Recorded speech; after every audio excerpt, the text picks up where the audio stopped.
Hello, it's episode 93 of On the Time Lash, in your ears and in your face if you go on YouTube and type in On the Time Lash and then go for this specific episode.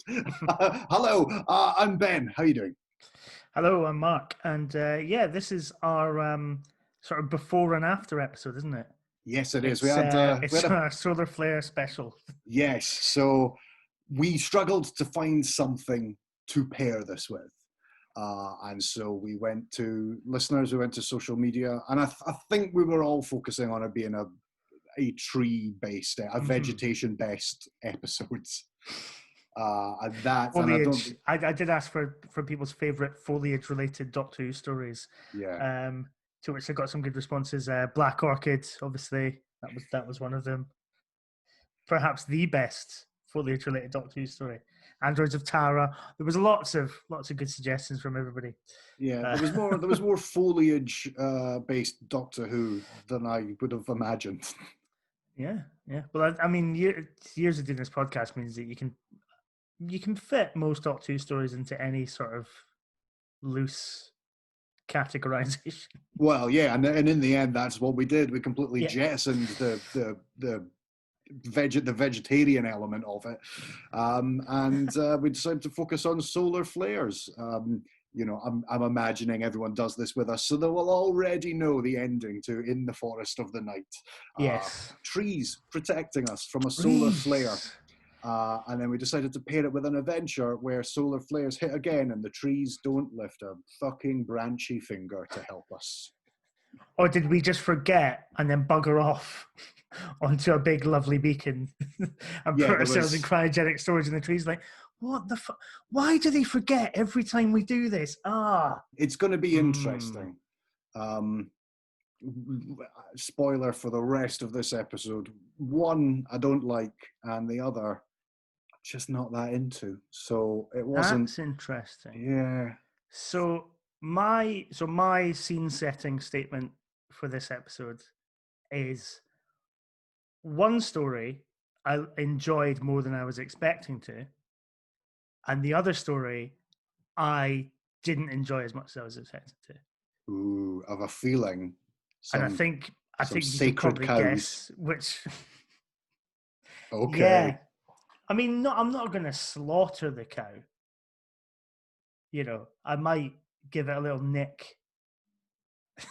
Okay, well, Yes, okay. Well, in an episode that was supposed to be kind of all about trees and nature, based around that, we've decided to continue the metaphor with just harming animals. Now, this is... Yes. Okay, well, let's just do it. Let's just go. Let's get straight on. Let's jump in. In the Forest of the Night was written by Frank Cottrell Boyce and directed by Cherie Folkeson, and it was broadcast on Saturday, the 25th of October, 2014. It was watched by, on the night, 5.03 million, and that rose the consolidated figures to 6.92 million. It had an AI of 83, which is only 2 down of the AI from the previous 2, I think we agree with each other, classic episodes. Yeah. I'm going to say I would have thought it would be lower, but that's the stats. But now, let's play. Dexys, where did it come game? So yeah, I've once again got my long-suffering girlfriend to write Derek's response and put it in a sealed envelope to avoid any accusations.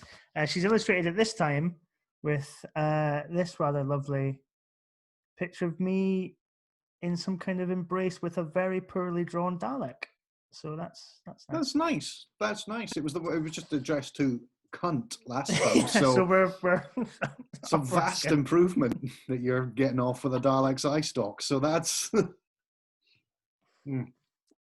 So in the Forest of the Night, Ben Verth, where do you think it comes out? So at the moment, obviously there was a score involved. Yeah. We are 5-5. There is literally all to play for. Yes. Because there was a star prize at the end of all this. And I think it'll be our last Christmas episode. Okay. So out of 289, Where do you think In the Forest of the Night comes? Do you know, so I think this had a pretty immediate bad reputation, Hmm. but not so bad that people immediately want to reappraise it and see if they were right or not, or B, maintain that hatred if they were right for Sure. like to some ways people will go back to the twin dilemma to be outraged for outrage's sake.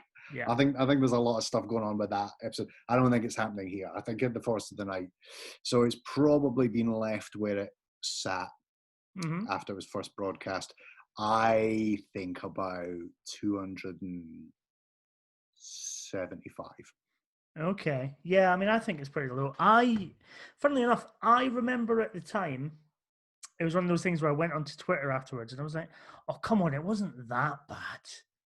It wasn't great, but you want to fucking calm down a little bit. Yeah. Right. And I think you're right. I don't think anybody has bothered their ass. Paul McAvoy tweeted us when we were asking like what we should pair it up with. He goes, I'm sure nobody would be that bothered if you just gave that one a little skip.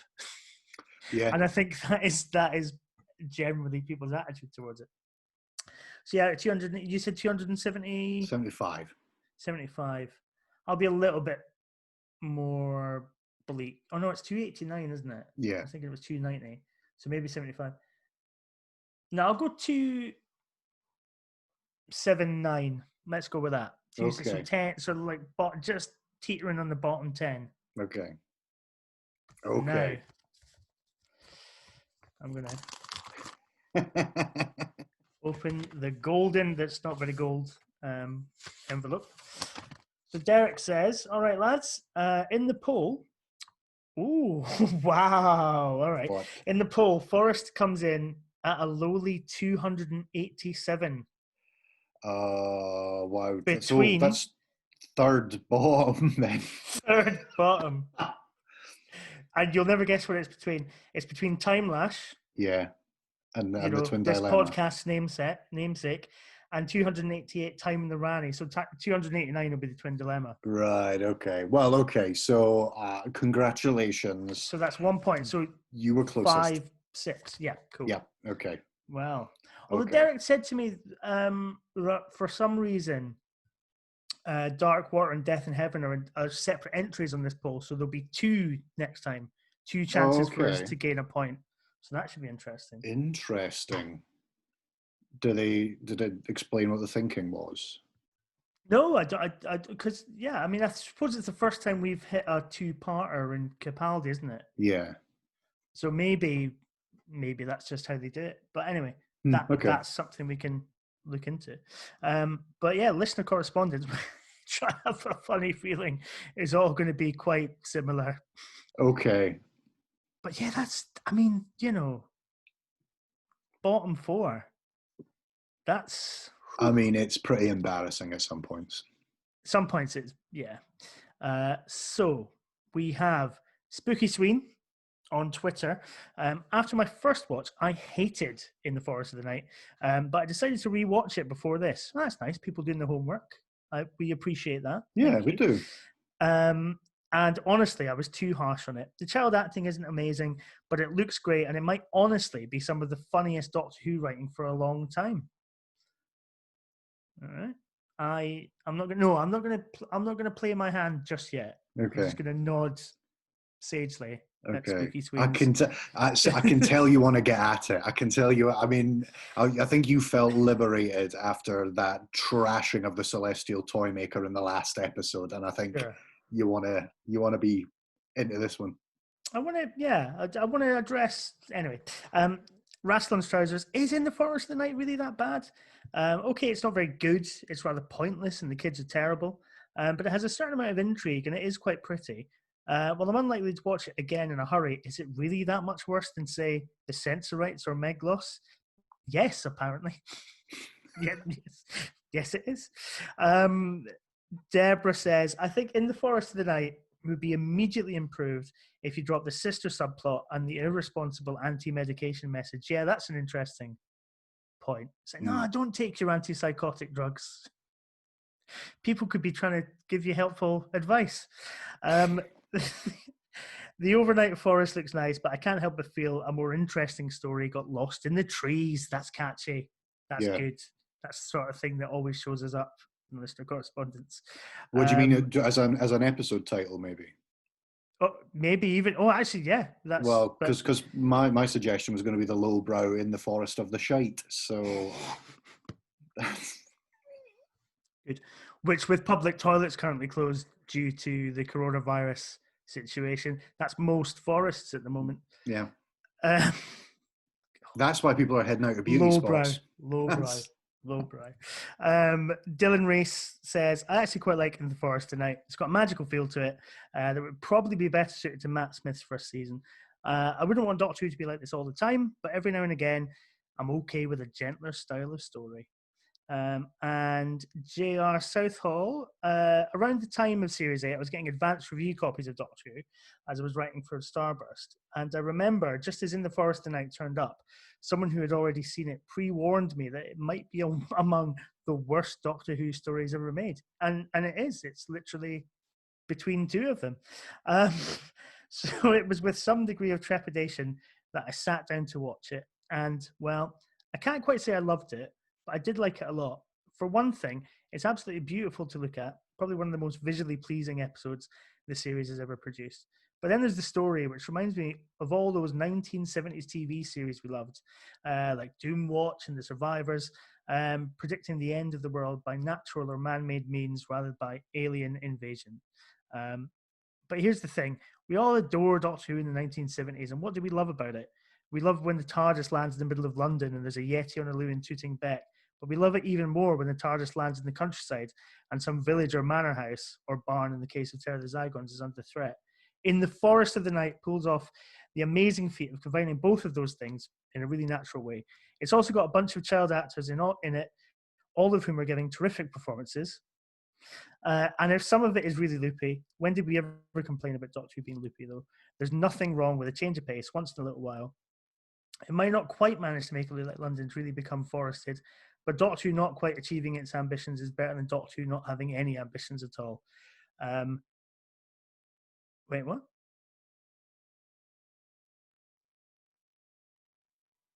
I'm just reading this statement, and I'm not too sure. I mean, he's not. Yeah, no. This is a great episode. The Kinder or the Mind Robber of the modern series. Who's this? Don't take those names in vain. J.R. Southall. J.R. Southall. Boy, oh boy, that guy. Kinder and the Mind Robber are two stories that mean quite a lot to me, and careful. That's all I'll say. Paul McAvoy, back in the bin we go. In the shite garden, as you've already pointed out, Ben. Okay, me and Paul, we could be friends. We could be friends. Would be scolded as too sappy and underbaked in season 2 or 4. But here in season 8, it feels far too late. We should have moved past this level of garbage. As far as bollocks that the human race should really talk about and remember, this one would take the Kill the Moon award for stupidest plot with a ridiculous and rushed ending if Kill the Moon itself hadn't already earned it. It looks crap, it reads crap, everyone's crap in it, and you're destined to forget every scene right after it happened, as if the silence made it. And finally, our good friend Jeff Waddle, In the Forest of the Night is an absolute pile of shite. A story that doesn't make a bit of sense, no threat, and no entertainment value whatsoever. I can't think of two stories you've paired that have been so distant in quality. So obviously referring to the Ark In Space, which we will approach later on. So, well, I've talked for quite a bit. You go. I'm going to take a little. No, drink. Okay. Should we speak about drinks first? I don't know. Yes, I mean, I don't have a link. I'm recording this a couple of days before my birthday, so this is a Thursday night, and I'm getting ready for a birthday weekend, which is I'm just laying off myself, losing weight and trying to get healthy. So I'm just gonna get tanked as often as I want. And inhale a birthday cake. We all well, because it's my girlfriend's birthday at the start of the week, so we basically got this inhale 2 birthday cakes. Fantastic. We got this 10-day break of just doing whatever we fancy. So I've got a bottle of wine. I'm going to get stuck into that. But this was in the cupboard, the old Smirnoff Seltzer, and I just thought I'd tuck into that first. Nice. Because this is our little birthday party. I'm enjoying this as a little Happy birthday, Ben. Happy birthday to Jill as well. Thanks very much. I am drinking a Jack Daniels and Coke because this has got school kids in it. When I was at school, I used to bloody love Jack Daniels and Coke. Maybe not when I was their age. Yeah, they're older, quite young. I admire J.R. Southall immensely in what he tried to do in that listener correspondence, and I can't necessarily argue with that. Yes, he's right. Doctor Who not realizing its ambition but having a fist of trying to get there is better than Doctor Who just not bothering its arse. And I feel like this is in the Forest of the Night. This is what is. There's a lot of a column of stuff that they wanted, and then there's a column of excuses as to why they didn't get it. I feel with this episode, and so whilst I can see everything that he means, I guess you have to be in the right mood or specifically looking for those things in order to see them. And in this occasion, I just didn't. I could see that there was an attempt to be poetic, and it just ended up coming across as clunky, especially a lot of the dialogue. Somebody said as well that it was maybe the funniest Doctor Who that they've ever seen. There's maybe one or two lines. The rest of it just seems like the first kind of draft of where a joke should be before the zinger goes in, and they've forgotten to do that.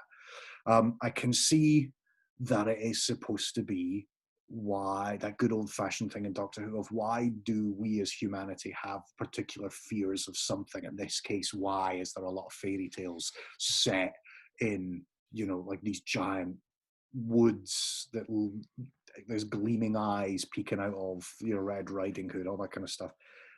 But what we get is it looks like it was just filmed at Center Parcs.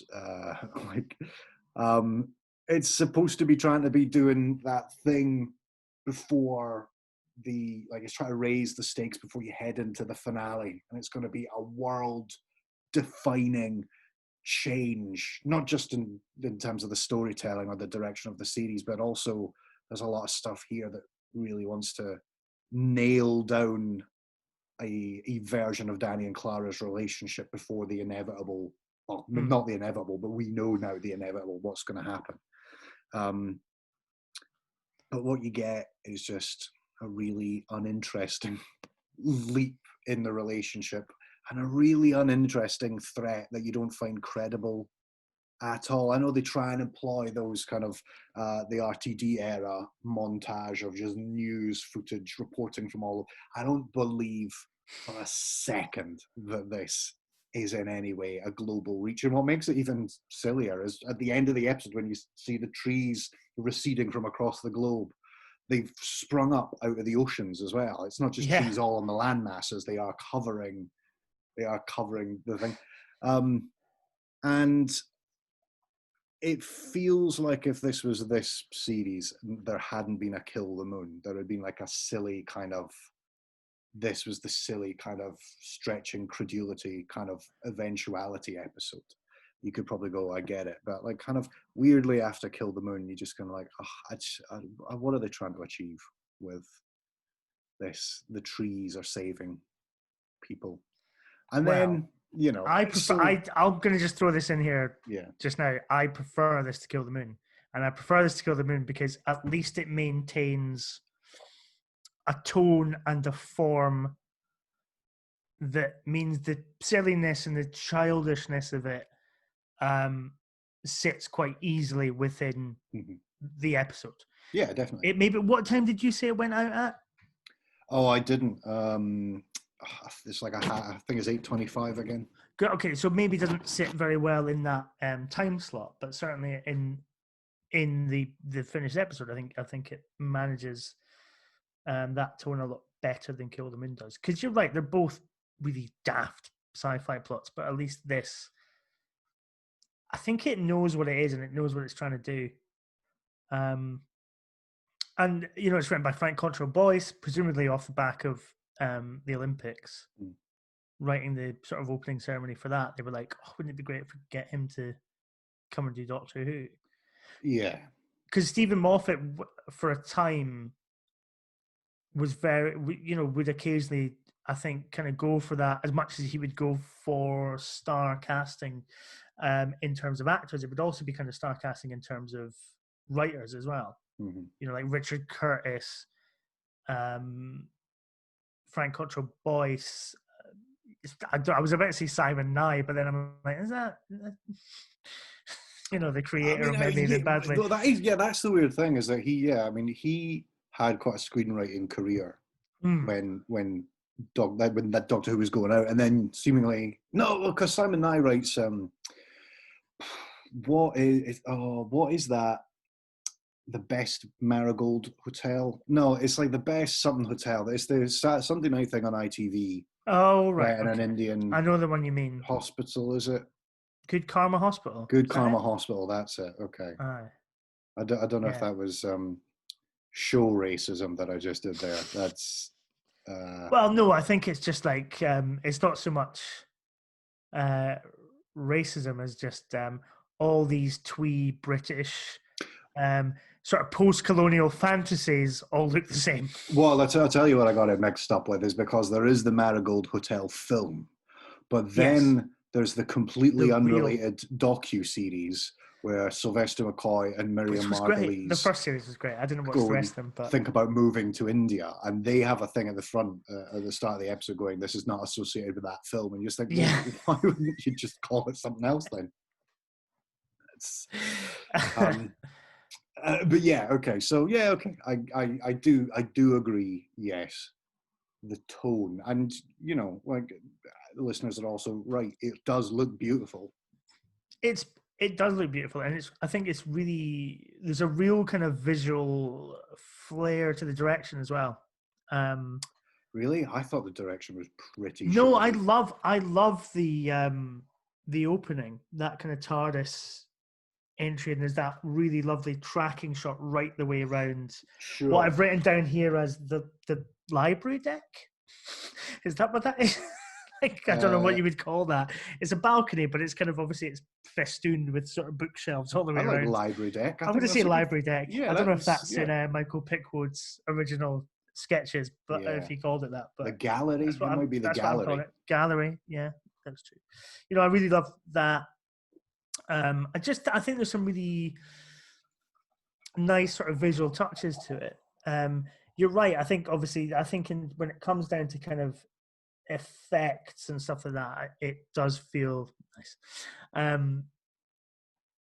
It doesn't feel as kind of assured, but then I don't know if that's just because those CGI animals are so obviously, because I watched it on Blu-ray this afternoon, and it really shows up. I mean, so I watched it just on Netflix. Yeah, and it's like a big TV, so I guess, but like it really showed up on that as well. Sorry, just round it back. I guess what I meant about the direction is, you're right. The scenic stuff looks good.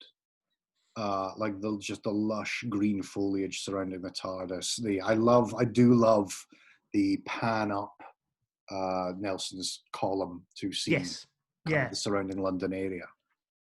Weirdly, the stuff with people in it is pretty terrible.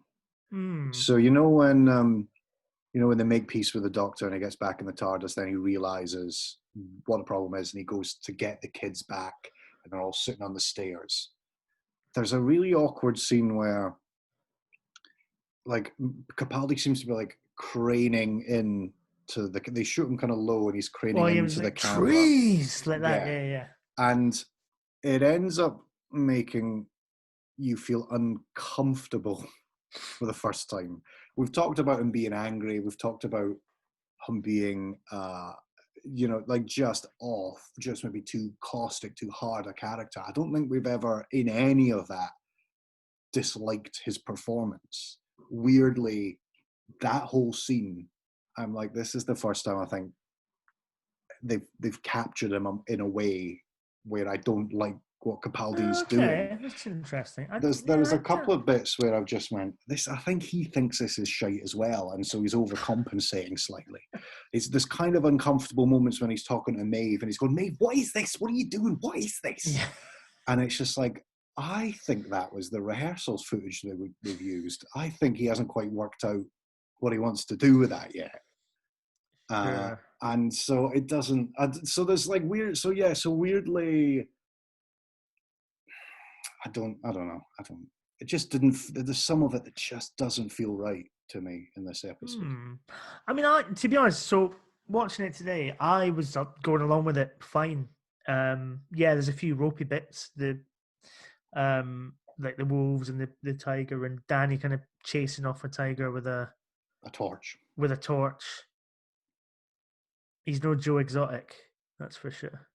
It's a very outdated Tiger King reference because remember Tiger King? It was it's the start of the coronavirus. Yeah, but back when we were all having a laugh.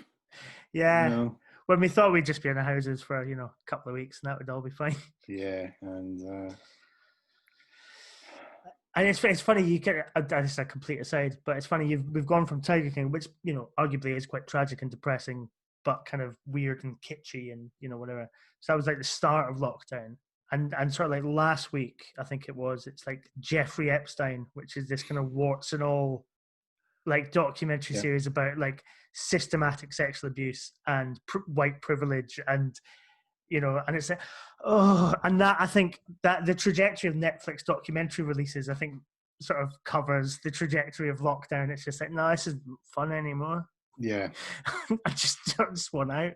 Anyway, anyway, that reminds me, In the Forest of the Night. So I was going along with it fine, and then it just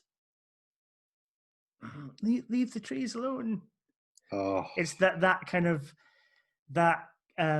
Sort of class project about ecology essentially is what happens there, where a bunch of school kids tell you to insert Greta Thunberg joke here, but where a bunch of school kids tell you to respect the environment and it's going to protect you and yada yada yada yada, and it's all really kind of cutesy and yay, and it just we're going to phone everybody with the TARDIS and tell them to leave the trees alone. Yeah, it's like. You mean to tell me, like, it's been established in the show, certainly since 2005, possibly even before that, that the Doctor's kind of known in certain circles, right? He could surely just be like, listen, it's the Doctor here. Like, whatever you plan to do with the trees, can you just hold up, trust me, it's all going to be fine. Yeah. But no, we'll just get a bunch of kids to do it because that holds more weight, isn't it? Well, bunch of school kids that have just managed to get hold of all their phone numbers. Yeah, I mean, as we find out in the next episode, he is in fact in state of emergency, declared as the president of Earth.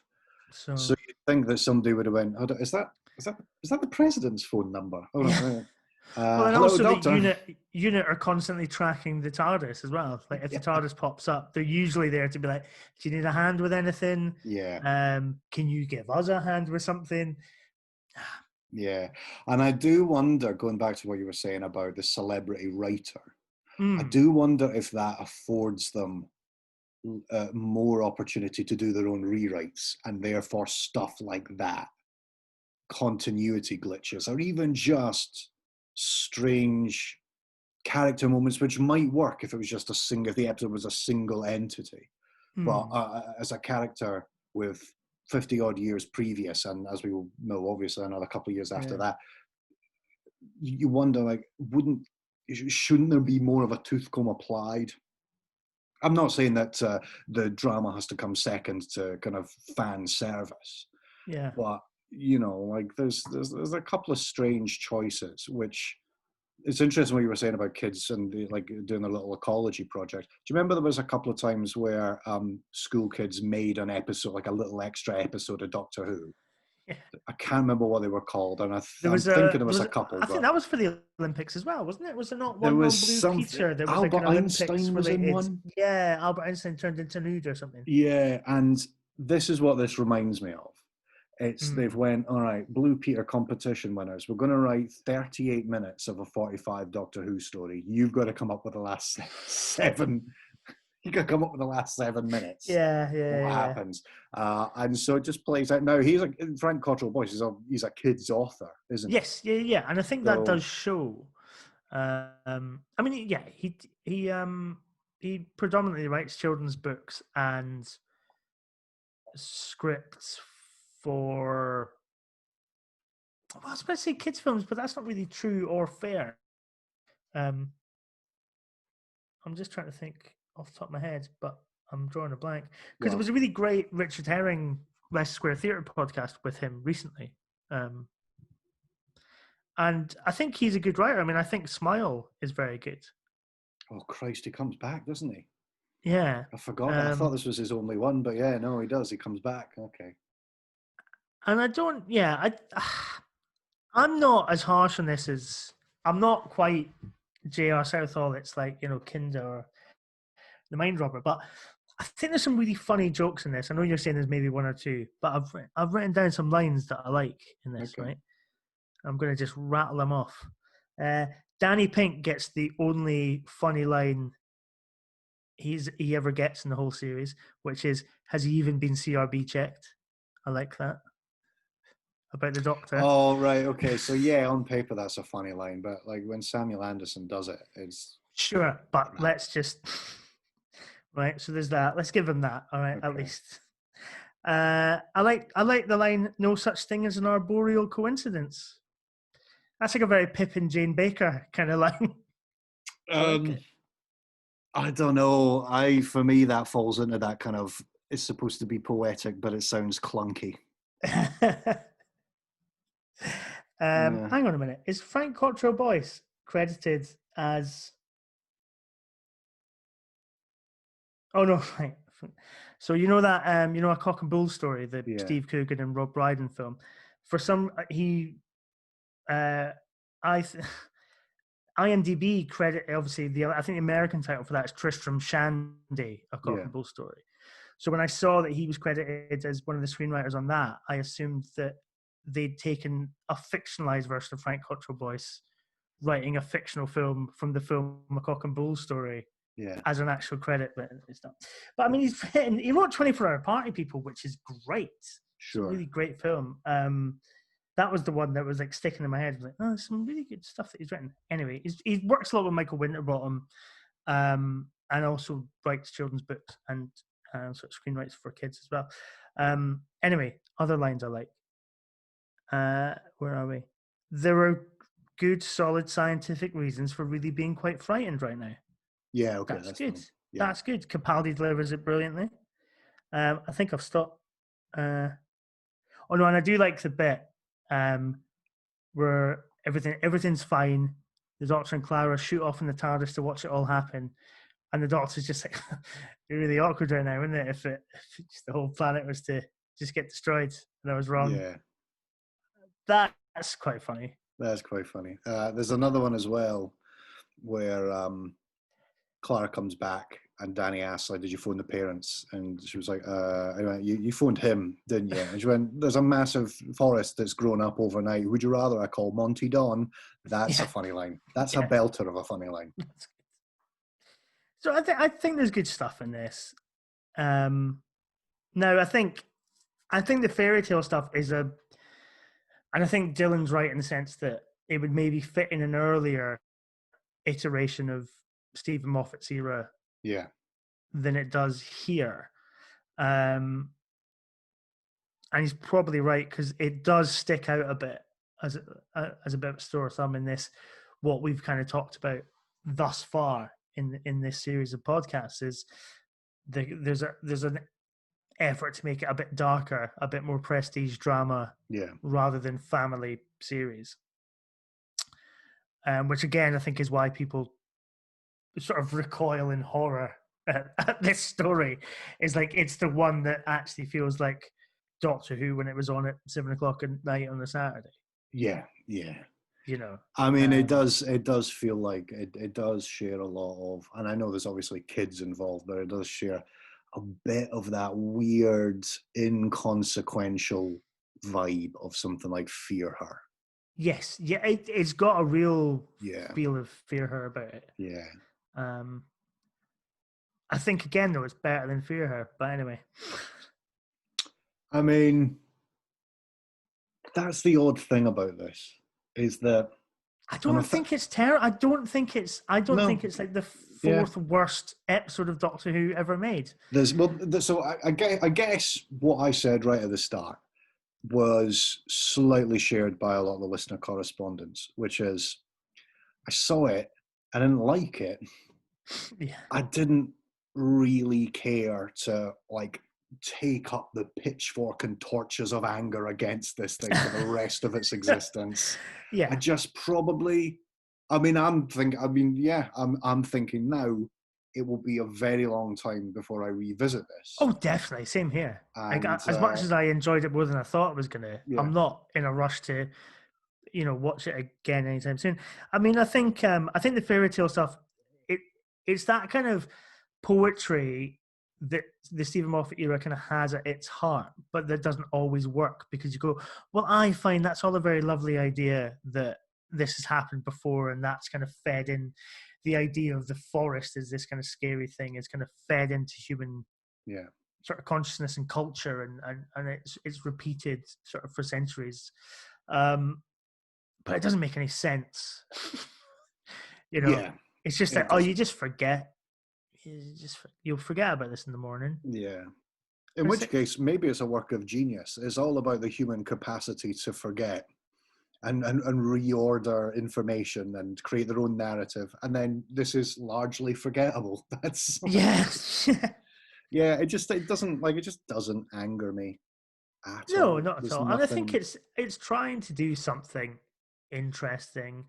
Like I say as well, I think, and other people have said it I think it does stand out like a sore thumb in a kind of grimmer, darker series, but is that because it's a lot lighter?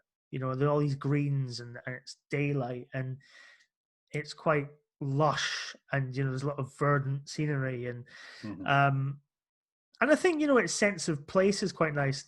I think the Trafalgar Square section is quite good, although then I'm not entirely sure where they're running to. They're presumably at the zoo, and in my head I'm like, well, where would you go? What direction would you kind of go to get to Regent's Park? And, that is some all walk. that kind of thing. It's a big old that is some walk, and I guess like they don't encounter anybody else. This is the centre of London overnight.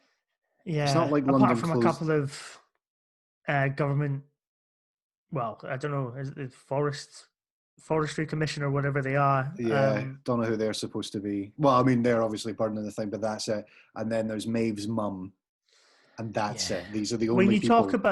When you talk about actually, it's interesting. Earlier on when you talked about direction of scenes with people in it, I think anything with her in it is terrible. She's kind of just sort of idly kind of like walking through this kind of green set with her bicycle. Yeah. As if she's lost her in a supermarket. You know what I mean? Like, but then if it was a green screen thing, I mean, can you imagine as a director trying to explain that to like a bit part actor, just going, okay, you. But it's not green screen though. She's walking around the set though, right? I can't remember. I'm sure that she must be on set, and then obviously, it's that thing, because obviously the ending of it as well. There is a kind of recurring theme in Stephen Moffat Doctor Who about parenthood.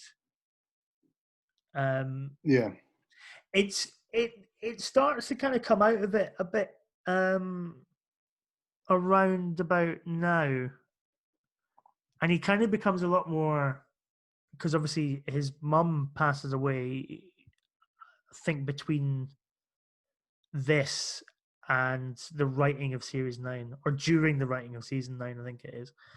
And arguably series 9 becomes a lot sadder and more concerned with some sort of heavier themes of kind of grief and loss, but we can maybe come to that when we get to it.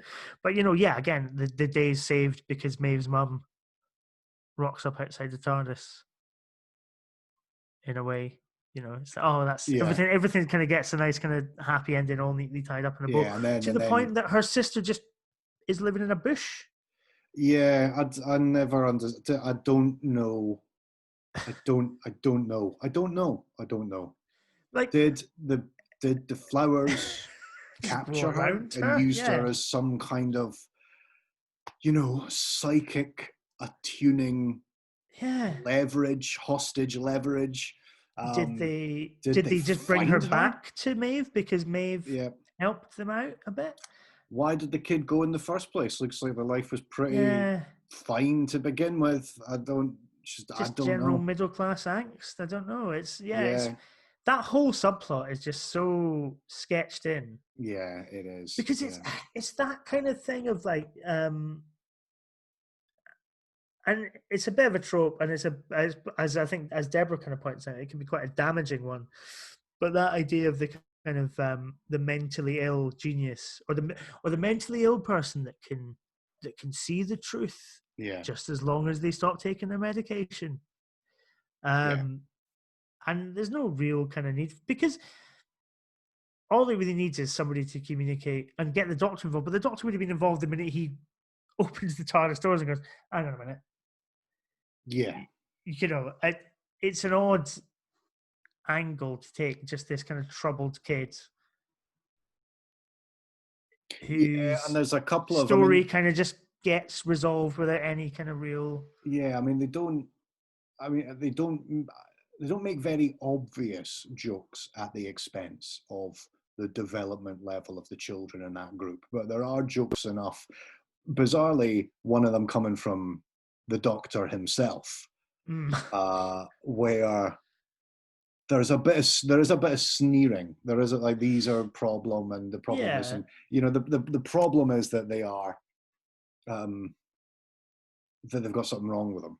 Yes. And there are, it's like stuff like you would find on Twitter.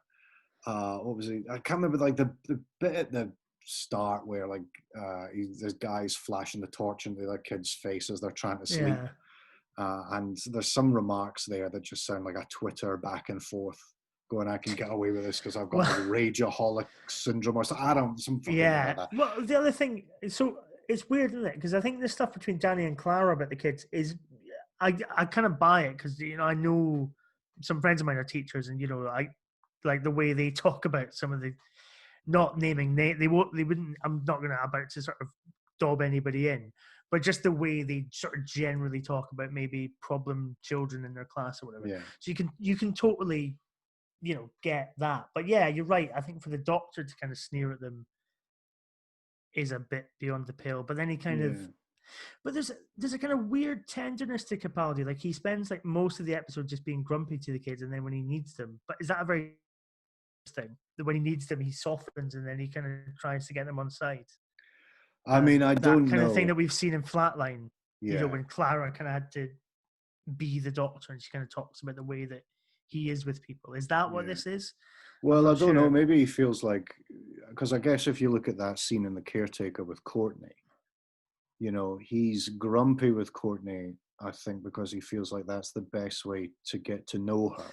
Yeah. And so I don't know if he feels like getting to know, like letting kids talk frankly is the best way of discovering their character, finding out what's going on with them, rather than mollycoddling them or drugging them up or something. Like letting them actually have their own voice. Maybe there's that element to it as well. Yeah, I think that is where the anti-medication thing comes from. It is the Doctor kind of saying, look, you can't just just give the kid a bunch of pills and then think that that's going to solve the problem. Yeah. But it comes across, it does come across in a kind of slightly dangerous way. But I've written a note here about the the two flashbacks that Danny and Clara have of the kids being. Oh yeah. So I've just written it as dumb earthly child. Yes. Because it just really reminded me of an unearthly child, but it's two teachers talking. Oh, I think that's absolutely intentional. Like even because it's like a black and white sepia kind of tone to it, the footage. rather than how intelligent the kids in their class are, it's how stupid they are. I thought it was quite an That's interesting great. touch. That's a great point. Yeah. That's a great, yeah. And yeah, the only other thing I've got is that I think this is I think, to kind of obviously to talk about all the problems with it in terms of like the threat that isn't really a threat, the stupidity of the kids calling everybody in the world, the solar flare burning out the trees, and then the trees just they don't. But this is the thing that I thought the solar flare just like wipes all the trees out, and then it just goes back to normal. But like no, it burns up all the oxygen, the excess oxygen kind of deflects the solar flare. The trees just puff off into nothing. And disappear. Yes, they just disappear. That's disappear. Really odd. And then it's like, well, okay. So that's really silly. But I think this is a character piece, and this is kind of setting us up. You are right. It is kind of setting us up for the finale, not necessarily in a kind of big stakes way, but in a kind of character way, and kind of in seeing where these three characters, the Doctor, Clara, and Danny, are at this point. So you've got obviously Danny realizing that Clara's been on the TARDIS the whole time. You've got that really interesting, I think, kind of follow on from Flatline, where the Doctor wants to save the kids and Danny and Clara's like, well, no, they'll want to be with their parents. Like, and also, what are you going to do with a TARDIS full of kids? Where are you going to drop them off? And then he goes, well, I'll save you. And she's like, no, I can't do it. And I thought that was quite an interesting, that kind of idea of he's the last of the Time Lords. She doesn't want to be the last of the human beings. It's just a really interesting beat in that kind of continuing arc for her into kind of becoming the Doctor. Yeah. I thought. But then what she means, I think, and I think this will be built on, is that she doesn't want to be alone. Yes, yeah. And that's maybe where a lot of this is. It's not about, this character trait that we're often told about, which is that she is a control freak. I don't think that's it at all. I think she just doesn't want to be alone. And so this whole series has been about hedging bets so that in any situation that she finds herself eventually, she has someone there, Which brings us to Danny. And I think there's some interesting stuff with Danny, because I was, by the end of it, when she's, come with us, we'll watch the solar flare light, and all that kind of thing. And he's like, oh, no, I've been in the army. I've seen enough. Yeah. And and I was like, if Danny hadn't been run over by a car at the start of the very next episode, they would have just got bored of each other in no time at all. Like if she made the decision to settle down with him, she'd have got bored and she would have been praying for the Doctor to show up on her doorstep again. Yeah, other than we are told that they're in a relationship and that he is like above and beyond the call reasonable and doting on her, I just don't see why that relationship is happening other than it has to. Now, is it a casting problem? Is Samuel Anderson repeatedly pitching his performance and Jenna Coleman is pitching hers up here and it never meets? But, I imagine that he is supposed to be the ideal, the ideal of the strong and moral and upstanding and always thinking about other people human being. He's the place of safety, which is obviously quite an outdated.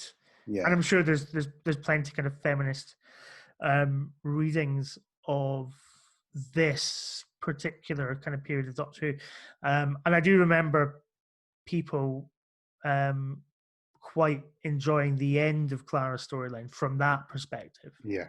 That it is a kind of self-actualization. It's a kind of taking control of her own story away from the Doctor, away from her dead boyfriend and all that kind of thing. But we'll come to that. But yeah, he's safety, and it is that kind of. We had it with Amy and Rory, but that was kind of so their domestic life was the kind of place of safety. Yeah. And it's like, well, how much longer can we kind of keep having these adventures? Do we want to eventually kind of come back here and that being the end of it? And I think it's the same dilemma that Clara has with Danny. But I think you get the sense, and I can't remember if they play on it at all because obviously it's Missy driving the car, we presume. Oh wow, never got that. Never got that. It must be though, right? It's not just a random, or maybe she's just hypnotized somebody to drive the car. Oh my god. Okay, because you've been really like doing the editing for the Mummy on the Orient Express episode, where you were talking about that Gus wasn't that voice wasn't like some kind of higher being that was communicating through the system of a train. That Gus was in fact an actual sentient robot life form. I never got that, and I was like, of course it is. Yeah, it must be, yeah. And of course, yeah, you go, well, there's got to have been some sort of Missy interference in the actual knocking because down the whole obviously the whole thing is to bring that kind of tension between the Doctor and Clara to get them where they need to be for Missy's plan. But we'll obviously come to that next week. But yeah, so it's interesting because I just think I'm just surprised that they don't kind of go into more detail and kind of pin their kind of colors to the mast, because Clara is obviously angry at Missy for turning Danny into a Cyberman because as she's done with all the dead. And I don't think they kind of go into that. Well, this wouldn't have lasted. This wouldn't have lasted because you want something more, and everything in this series certainly up to Forest of the Night absolutely hints at that she wants something more, and that this relationship is doomed. We don't know at this point he's going to get hit by a car. Yeah. Well, I think we all know they're probably not going to last to the end of the series. Yeah, I mean, the thing is, with her wanting more, she could have more. He was entirely reasonable. Yeah. Even when he could be justifiably found to be angry. Which I thought was actually quite a good plot device, finding the jotters in the TARDIS. But Christ, can you imagine how boring that would be? You bring some correction material to sit in the TARDIS with. But yeah, he's entirely reasonable. He's a bit kind of like, sit down, have a think. You don't have to lie to me about this. Yeah. Because it was something that Clara made for herself. She got angry at the Doctor, and she did that thing that, to be honest, probably a lot of, I was going to say, is it misogynist? I don't mean it to be, but a lot of women would probably find familiar, that they have a friend who's constantly making bad choices. And as much as you might... I've got a couple of friends like that. Yeah, and as much as you advise them, I think we can all relate to that. Yeah. So you advise them otherwise, and it just goes in one ear and comes out the other. They just go and do what they fucking like, and this is exactly the thing. I mean, I think I've been that friend in life as well, to be honest with you. But for Clara, in a way, it's a face-saving thing. She can't seem to back down to either the Doctor or Danny. So she's got to end up lying to save face rather than admit to one of them. Look, okay, we need this. And in both cases, the Doctor, I'm sure, would be fine still having an adventure with her, but not overly caring. I mean, he basically gave his blessing to Danny at the end of The Caretaker.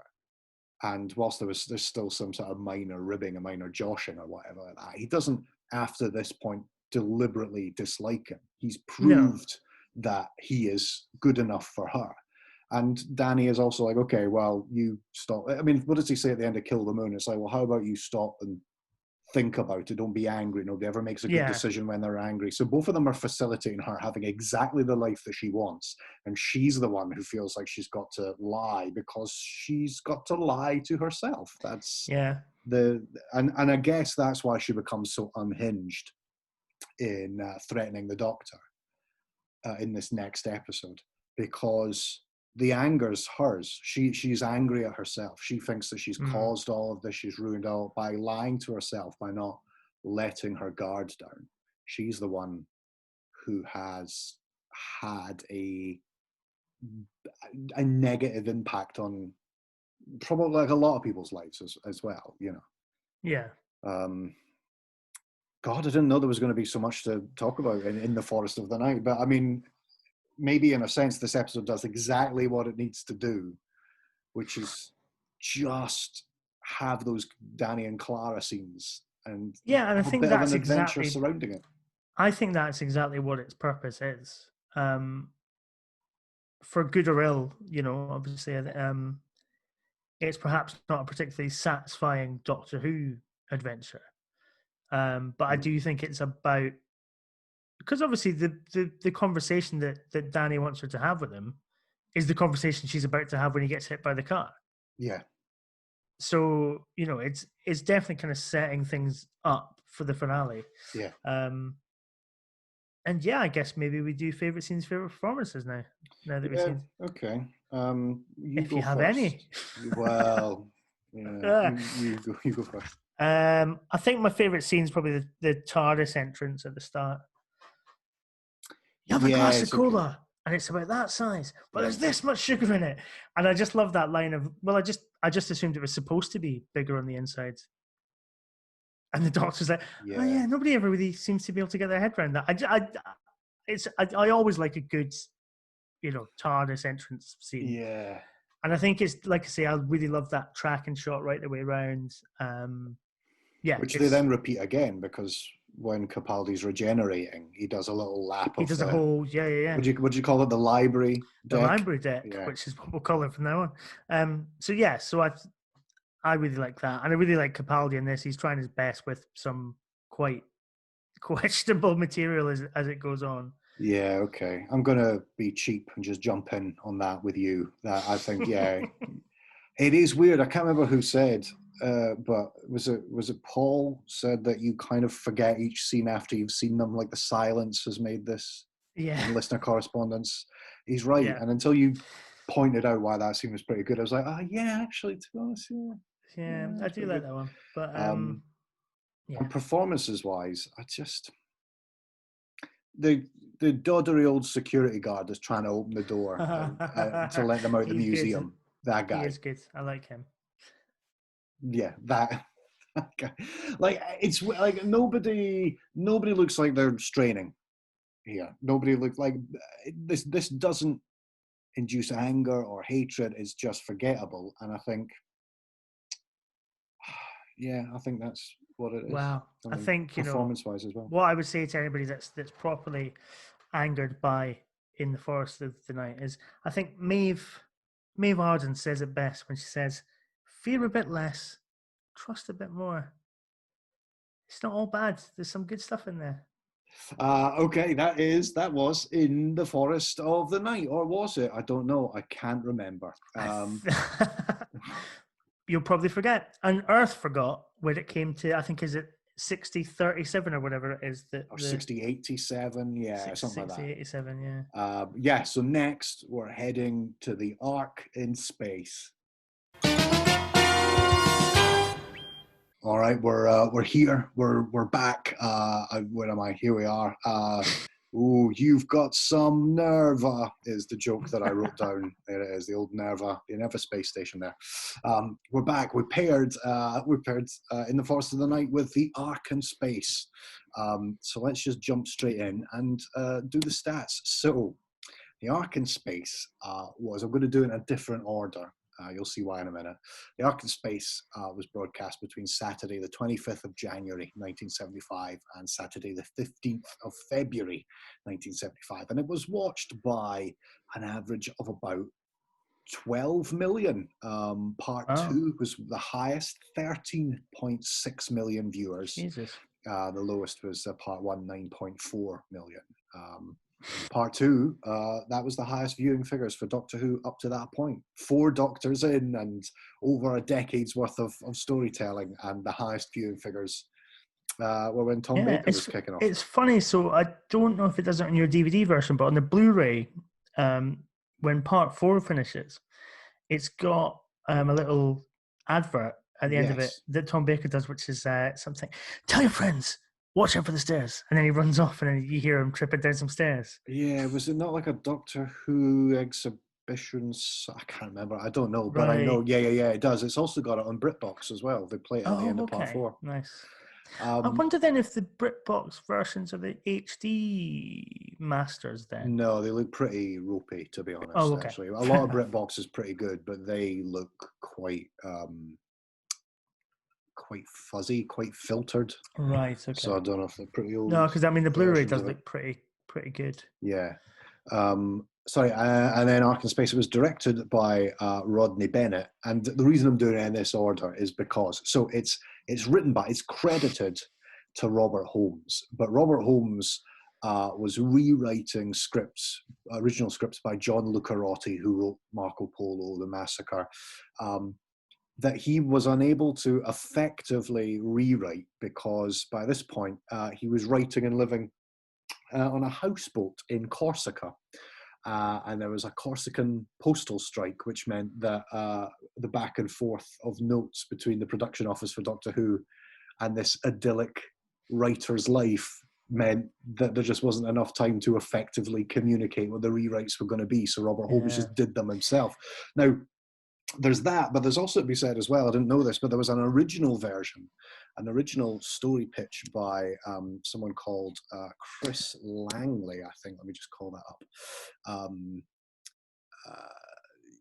Yes, the original. Oh, sorry, hold on. Just call that up. Yeah, Christopher Langley. Okay. He was the person who put in an original pitch for there being in this series a space station set serial, which Robert Holmes and Philip Hinchcliffe looked at and thought, actually, that would be pretty good. And if we could build the sets, then we could set another serial later in the series on a space station, which would become Revenge of the Cybermen. When Langley's scripts were proved to be unable to be produced, the story, I don't think the story has any transfer from his original script into the Ark in Space, but it's just he had the idea of it being a space station. Although it's worth, I found a little synopsis of Lucarotti's original versions of the Ark in Space. Yeah, it's not quite weird. Yeah, well, so first of all, they all had, because he hadn't written for Doctor Who in 10 years, he gave them all individual story names like Classic Hartnell and Troughton. So episode 1 was going to be called Buttercups. Episode 2 was going to be called Puffball. Episode 3 was Camellius. And then episode 4 was going to be called Golf Ball. Why Golf Ball? Because let me read out the initial synopsis. Just taking it here. Lucarotti's adventure concerned a massive space ark carrying cryogenically frozen humans, which had been invaded by the Delk. The Delk are a fungi grown from spores floating in space. The primary Delk take the form of floating heads, while their servitors appear as headless bodies. The Delk are impervious to most harm because any impact just causes the release of more spores. Fortunately, the doctor eventually discovers the Delk are susceptible to electrocution and ultimately knocks the primary Delk out into space with a golf club. Having spent so long away from Doctor Who, Lucarotti, obviously, blah, blah, blah. Okay, so I mean, I don't know if I really want to see an episode where the Doctor wins by kicking fuck out of somebody, like just like a Ned in the street with a golf club. That's how he wins the day. Presumably, if they're talking about fungi, they're talking about mushrooms. They're talking about the tiny little golf ball size. And so the Doctor wins by just taking a golf club and doing what a lot of yobos would do to smash the heads off flowers in surrounding areas. Yeah. So anyway, so those are the stats. And now... Degsy's Where Did It Come game. Where do you think, in the original 5 Decades poll from Doctor Who magazine, where do you think, out of 241, where do you think the Ark in Space sits? So the ethereal voice of Derek Anderson, much like the voice of the Earth, was it the Earth Commander or the... Yeah, the President of Earth. Much like that, sort of lilting through our little space station here. The Ark in Space is a belter of a story. One of my favourites. I'll be amazed if it isn't in the top 20. So I'm going to say it stands proudly at number 17.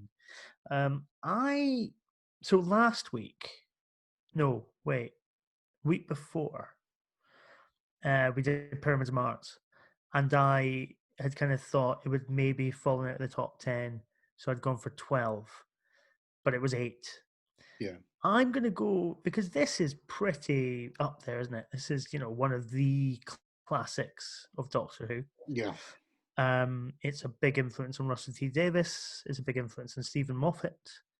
Because I've written down 3 stories here that I can feel the kind of Ark in Space impact. So maybe come to that later. So I'm going to go 12 for this. I'm going to stick with my original guess for Pyramid to Mars. Well, lads. It's outside the top 20. Not by much, Okay. but it's at 22. Interesting. Beside 21, The Deadly Assassin, and 23, The Tomb of the Cybermen. So, I mean, it's still up there. I mean, if you look at the top 50 of this, there's not anything really to dispute. So, that's what. Right, well, I'm going to get listener core. Oh my.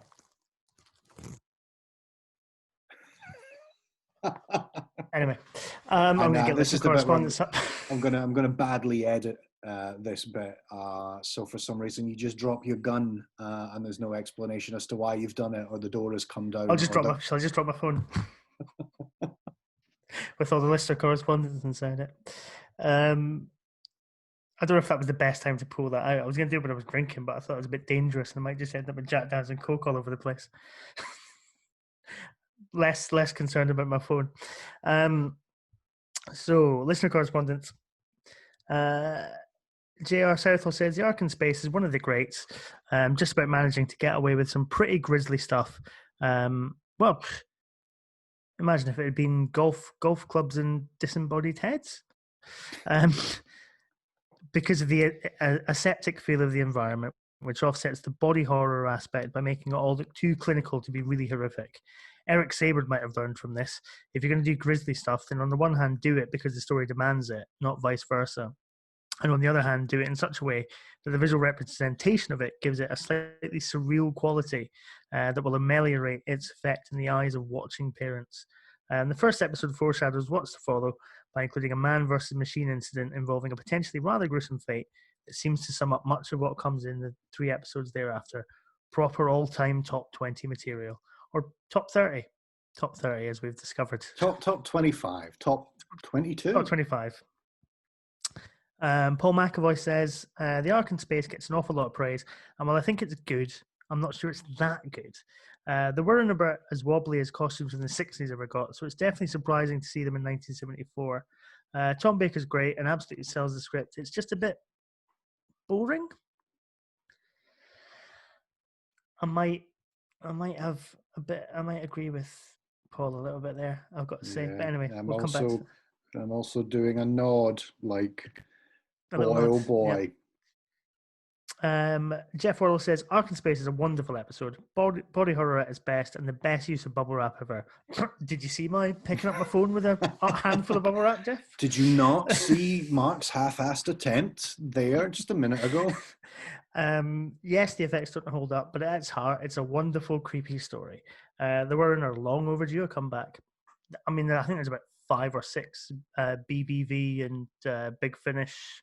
Yeah, there's novels and comic strips the comic strip is David Tennant's Doctor is paired up with Sutek's grandmother and the son of the Noah the Warren and a adipose, and they all go on adventures together in a comic. Good. Dylan Reese. Trademark. If I see that showing up anywhere, fucking trademark. Ark in Space is Tom and Hinchcliffe hitting the ground running. A tight script, some great performances, and just the right level of ham. Shame they weren't look so pants. Deborah says the Ark in Space is archetypal Who. When I first saw it, I was too young to notice the bubble wrap, and the transformation into the worm was truly terrifying. This is one of those it made me a fan stories, and one I recommend to people wanting to start with classic Who. Rasslon's Trouser says Ark has dodgy green bubble wrap, drab, humorless colonists, crap immobile monsters, and is brilliant. Tom is immense, striding around like he's been doing this for years. 2 stories in, and he's already completely and utterly the Doctor. Sarah and Harry are wonderful as well. And I think yeah, that concludes listener correspondence for this week. So thanks again to everybody who contributes and your wonderful thoughts that are much more economical and concise than Ben and I ever manage. And thank you to everybody who has donated to our Buy Me a Coffee page as well. Bring that in now. Why not? It's about the halfway point. So thank you for that. Also, if you want to give Derek some money for the Degsy's Where Did It Come game phenomenon, just tag your donation with a DWDICG or just Degsy's Where Did It Come game, and we'll make sure he gets that. But yes, Ark in Space, Ben, one of the greatest Doctor Who stories of all time, right? Right, Isn't it? So it's good that Deborah contributed to this episode, listener correspondence, because it means she'll presumably listen. I guess that's why everybody does it. But she said something interesting a couple of weeks ago when we did Pyramids of Mars. Very simplistic. She just said that Pyramids of Mars is a story that she admires more than she, I think, enjoyed. I think that's what she said. She admired it more than she'd ever enjoyed it. And just left it at that. And that perfectly sums up how I feel about the Ark in Space. Now, I would also say as well that first Tom Baker series is some of the first Doctor Who I saw. When I started watching Doctor Who, so way back 1993, 4, 5, 6, whatever, and getting VHSs off my friend Sean and his older brother. It was stuff like, it was basically this whole first series. So Robots, Sontaran Experiment, and Genesis of the Daleks. Remember they were in that double pack. Got the Ark in Space. And I have seen this so often that for the first time, I think I have worn it dry. I think it's interesting worn it out, the trips to the well are now dry, is what I mean, rather than any kind of grim sexual innuendo that you may have taken from that. I just feel like I get it, and I have gotten it. Again, I just didn't this time, and I don't know how. And the weird thing is that the stuff that I really enjoyed. So I love, this is my favorite TARDIS team. I love the Fourth Doctor, Sarah and Harry. So specifically when they're all together, I don't know what it is. I just think there's a great dynamic that happens there. Definitely. And I just love all three of them performing. They look like they're enjoying it. They look like they're trying their best with the material. Not that the material is bad, but they look like they are enjoying the material and being with each other, and you can feel that radiating. Like, it's like, as somebody said, everyone seems pretty humorless and it's got a bland environment, but somehow it's pretty good. And the stuff that I really enjoyed this time around were just the simple little scenes. That first episode was just the three of them discovering things, or the scene between the Doctor baiting Sarah to come out, or even just like the little quiet scenes where Harry and Sarah as Nurse Smith are left to like start revitalizing, and that's it. Basically, that's Harry for 3 episodes. He's just got to stand with a little golf ball and a kind of little spray fan thing, and then wake people up. But weirdly, that's the stuff that's most enjoyable, more so than Vira barking orders and then barking more orders and then whatever. And there's maybe elements to it that are boring.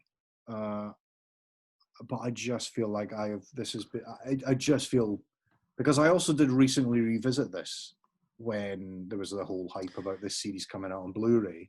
Yeah. So I did try and get through it, and then I watched it again, and I was like, okay. And I was just like, maybe this is too many times. Maybe too many times for this. Yeah, I mean, I don't know if I've ever. I mean, hype's a funny thing, isn't it? And I feel like I watched this before I was ever told it was one of, the greatest Doctor Who stories of all time, or I certainly watched it before Doctor Who was coming back, and it was kind of always kind of mentioned as a touchstone for that kind of modern era. And I think the first time I watched it, I enjoyed it fine. I think in the years since, I don't know, there's just something about it, and I think it is the, for a Robert Holmes script, it takes till part 3 for a vaguely Holmesian character to show up, which is obviously Rogan, who's, I told you we should have taken our chances with the solar flares. We'd be dead by now. It'd be brilliant. Because it's like, it's an advanced, the best of humanity, but there's still a guy going, "We've been stitched right up, mate. Fucking stitched up, mate. Oh, you fucking whoa." He's the best thing in it. Well, he's not the best thing in it. He's the best thing that isn't Tom Baker, Liz Sladen, and Ian Marter. Yeah. Because it actually feels like a human being. Everybody else kind of just feels like these kind of weird kind of robot characters. And I think that's it for me. I think there's so much. There's a great use of atmosphere. Our central three are absolutely brilliant. It's amazing that this is only their second story together, because they just feel so put together as a team. Yeah. And you're right, the dynamic between Sarah and Harry is fantastic, because I love the idea of, setting, they got Sarah Jane in as a kind of women's liber, and all that kind of thing. And I say, well, what would happen if, because obviously the Doctor's not going to be, we don't want the Doctor to be kind of male chauvinist, even though sometimes he maybe is a little bit in those kind of classic days, but let's pair her up with a charming sexist in the form of Harry Sullivan, who's just a very old school kind of there's no malice in it. It's not a conscious thing. It's just very much that kind of unconscious sort of male chauvinism. I mean, Harry and Sarah's there to laugh it off. You know what I mean? And sort of send him up rather than for it to ever be, you know what I mean? That it's never portrayed as that's how you should. You know what I mean? Yeah. Well, I mean, so I think it's kind of weird that I think Ian Marter is maybe miscast in that they thought they were going to have an older actor playing the Doctor, so they needed someone to be the kind of the daring do, heroic kind of guy, and what they got though was somebody. It's like, as I said with Noel Clarke and Mickey, is that there's stuff that's written in the script about Mickey that makes you think that he's not worthy of Rose, but then they've picked Noel Clarke, who's one of the warmest screen presences. Yeah, and just one of the most likable people. Yeah, on screen. To the point that you come away sympathising more with Noel Clarke than you do with Billy Purple a lot of the time. You feel like a lot of what are supposed to be positive choices are in fact just asshole choices, because no Fielding is there. Not no Fielding, no Clarke is there. Weird. And I think it's the same with Ian Marter, is that you have somebody who so charmingly gets away with a lot of chauvinism. You just go, oh, Harry. And maybe they worked that out, because there's a great line where he talks about not trusting sliding doors because he got his nose caught in one in a barracks. He says Pompeii Barracks, which I found out means Portsmouth Barracks. Right.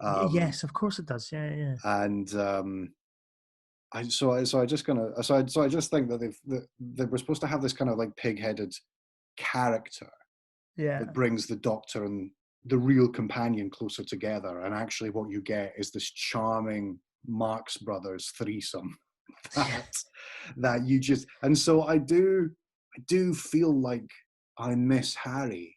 I know this is weird to say, but I feel like when we watched Pyramids of Mars and knowing that Terror of the Zygons had just been and the android invasion would still to come, you do kind of feel like, I feel like they work pretty well when there's like that kind of this third kind of buffoon mediation that goes on with Harry. Yeah. And I think it's also because they've got to change that character, because he gets on famously so much. Like if you listen to the commentary of the Ark in Space, Elizabeth Sladen's never done talking about what a gentleman he is. And of course, Tom Baker and him obviously got on. They were going to write a Doctor Who film together. Which I was going to say, the Scratchman novel that eventually came out, which was kind of co-written with James Goss and Tom Baker.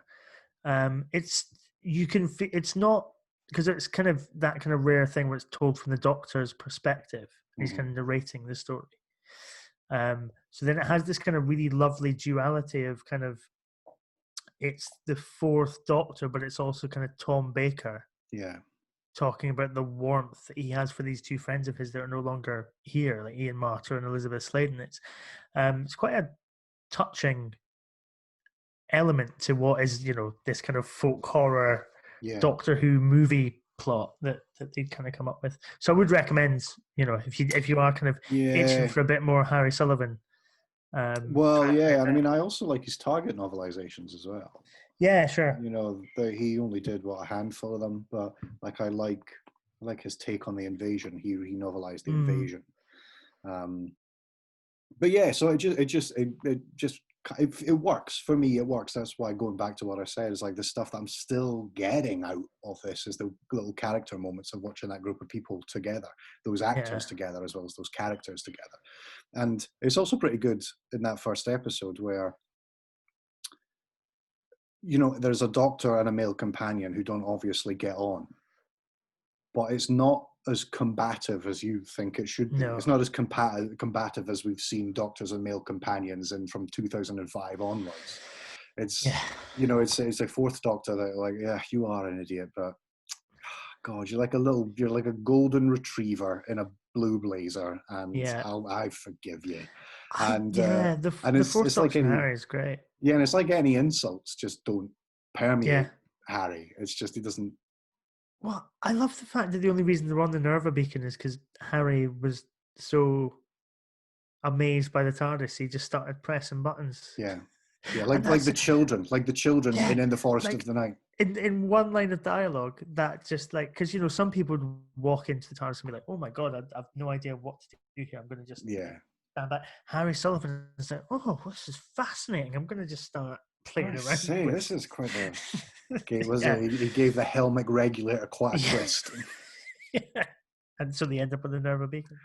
Yeah, well, I mean, because the first thing he does when he gets into the control room of the beacon is that he presses something, he's just a sticky-fingered child who's just. And I think it's a really interesting and quite. Well, actually, I was going to say a bold choice. It's maybe not a bold choice, but it's certainly an interesting one to pair the Doctor and Harry together for the most of part one, and so that Sarah actually gets to kind of do a lot of the exploring.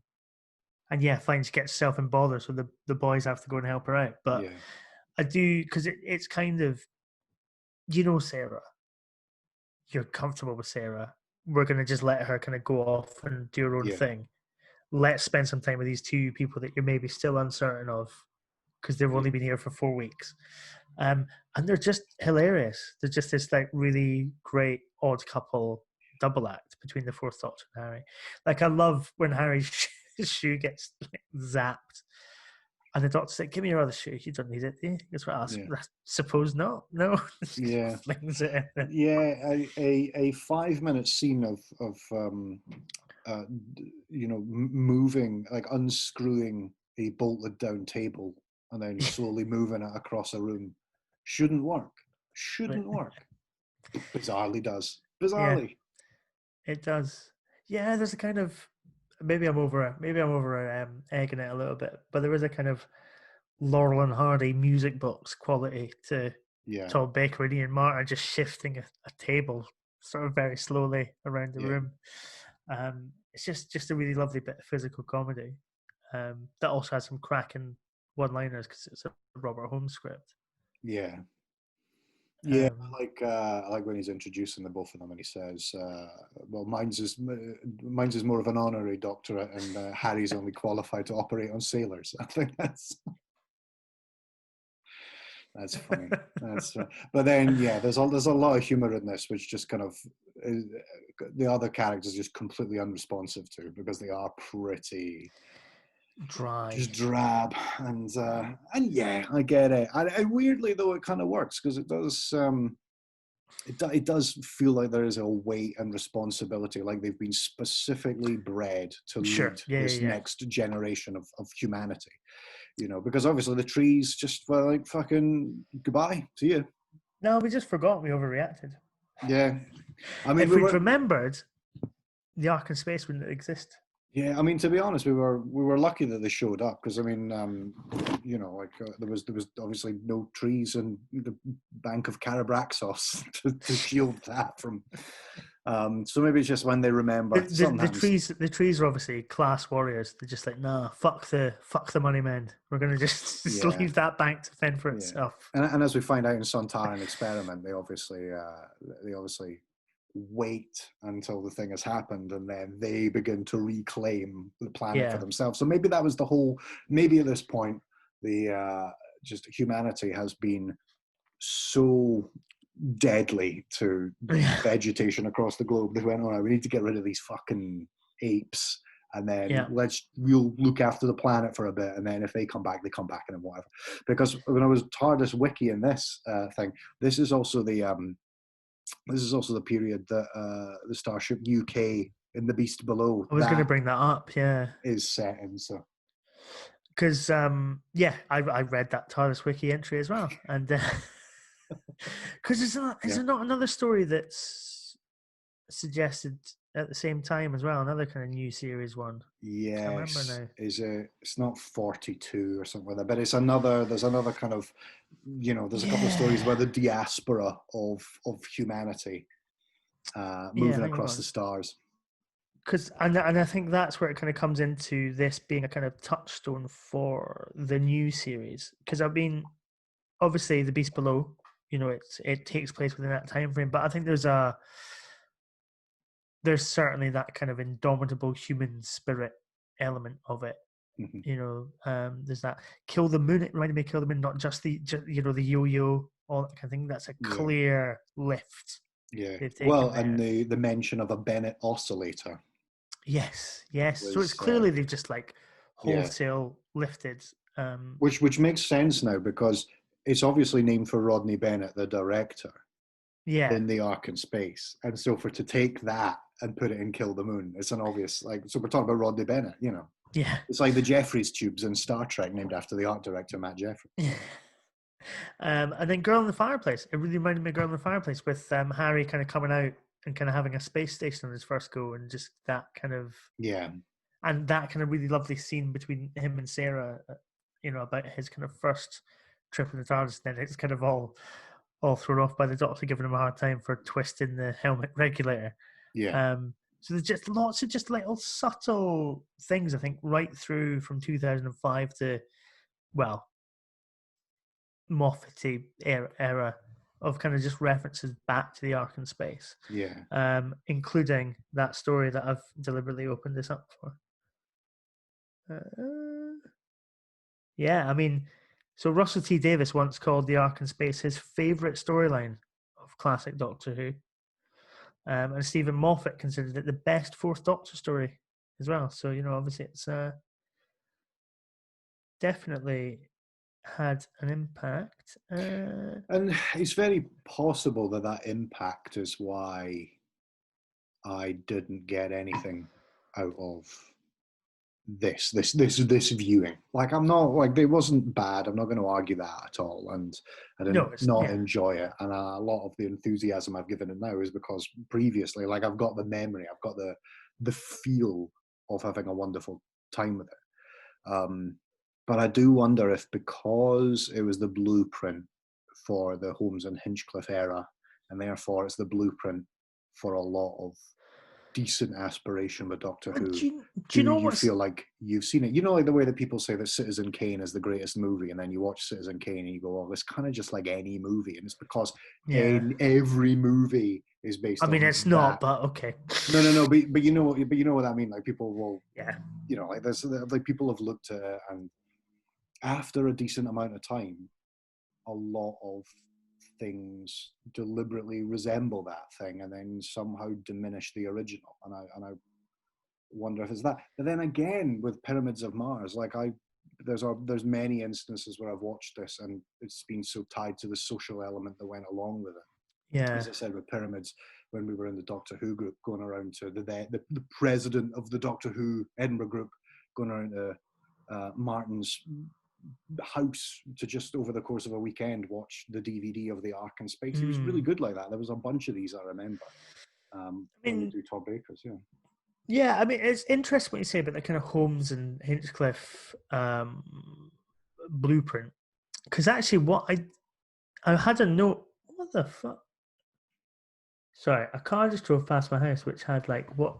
Remember those like old Red Bull cars that used to get? Yeah, with the Like it would Red just have Bull a can on the massive Red top. Bull car. It Yeah, looked like that was on the back of it. I was like, what the fuck's that doing driving? Maybe somebody just like the Blues Brothers. They just got like a cheap yeah. Red Bull car in an auction. Well, Anyway, you're saying the Blues Brothers. So there's a guy just around on the other street who has a like a New York station wagon police car, nice. or a car that he's done up to look like that, and it looks immense. It looks Wow. great. Oh, actually, do you want to hear a funny thing before I go into my whole Holmes and Hinchcliffe thing that I've prepared in my notes? Always. So obviously, we were talking earlier on about other stories taking place during this time period in the continuity, the solar flares. Smile, written by Frank Cottrell Boyce, Yes. Okay. is another story that takes place within that kind of human diaspora Right. Okay. fleeing the solar flares. So I think Frank Cottrell Boyce has watched the Ark in Space as a kid as well. Right. Okay. Okay. Solar flares in the forest of the night. Same time period as Interesting. Smile. Sure. Anyway, thought that was interesting to bring up. So yeah, but it's in what you say, obviously, about this being kind of Holmes and Hinchcliffe blueprint kind of stuff. What I found really interesting watching this was, on the one hand, within the first 5 minutes, just within them landing in the space station, it already feels miles away from the Pertwee era. Yeah. And I don't mean that because by the very obvious thing of like they're in space, because obviously Pertwee and Manning went out into space and had adventures in space. But just, I don't know, there's just something about it. I don't know if it's the atmosphere. I don't know if it's the fact there's 3 of them. I'm not sure what it was, but just immediately there's a completely different tone, a completely different look that really marks it out as quite different from those kind of Pertwee sci-fi stories. Even something which I would say is probably, I think the kind of closest resemblance is like Frontier in Space, where obviously they land on that spaceship and then kind of get embroiled in that Ogron heist. That it feels completely different from that, and I guess it's different production designers. It's the, as JR says, that kind of antiseptic look to the Nerva beacon as well. It's quite those kind of like, I think there's a clear influence from 2001: A Space Odyssey here. Yeah. Those kind of very clean lines, sort of very muted colors. Yeah. That as you can see behind you there, that ring around the, because there's that amazing sequence in 2001 where they're kind of walking around. So there's that, but then at the same time, plot-wise, and it's interesting that John Lucarotti is the one that kind of came up with the original plot, I guess. Is that it does feel like a Troughton based on the Seed story, beat for beat. Yeah, yeah. Obviously, there's lots of different elements to it that is just brought purely by the fact it's Tom Baker and Liz Sladen and Ian Marter, but just on paper, it's we watched the Moonbase a couple of weeks back. Yeah. It's that, it's almost, bit by bit is so it's interesting that, obviously this is kind of the first Holmes and Hinchcliffe story, but it's properly kind of referencing older stuff. Yes. Yeah. That maybe we've not been as familiar with during the Pertwee era. Yes, it feels... It's both a throwback and a kind of step forward. So it's interesting. Back to basics is what it feels like. It feels much more stripped down. The weird thing is with a lot of Pertwee is that a lot of characters were either, with very notable exceptions, stories and characters, there are many instances where a lot of characters are very 2D. They're either good or they're bad. Where this feels like there is there's changing people's minds here. You have Noah, the baddie, but he has a last vestige of humanity, which is constantly right until the battling end, through. yeah. And even when you think it's gone, like we're saying that the Warren's pretty shite, but there is a really good bit where like the Warren puppet is being told over the communicator by the doctor, like like dig down deep. Do you remember what the earth used to look like? And just remember that, and just think back. And there's a bit where the puppet like just turns around. And it bizarrely looks like it's off thinking for a bit, and it seems like it's taking it in. This prop seems like it's taking it in. So I do like that scene. But yeah, they're feel like, and Vira is your classic, could be your classic, he's a spy, kill him kind of acting. I was But going to like bring that up. but when she's presented with new information, she changes her mind. Yeah. Well, because Noah's a bit like that, and you're kind of just like, well, actually, yeah, I would be suspicious Yeah. if I'd signed up to this. If I'd signed up to this mission where we're all going to go into cryogenic storage for however long, and then 3 people just turned up on the spaceship without any idea what was going on. Yeah. Or so they say. Yeah. I would be a bit like, after they've told us. sorry, hang on a minute. Yeah. Where the fuck did you come from? Yeah. And sorry, we've been sleeping for 20,000 years longer than we're supposed to be. I need some time to sit and can I go outside for a smoke, or we're in space? But that leads me to my other issue with it, and it's a bit second week in a row because the moment that we currently live in, it is interesting.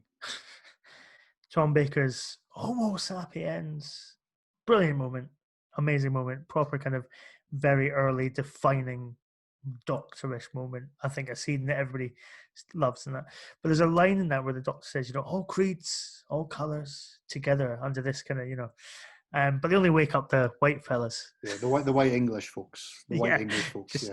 Just wake up the white guys. I just find that really odd.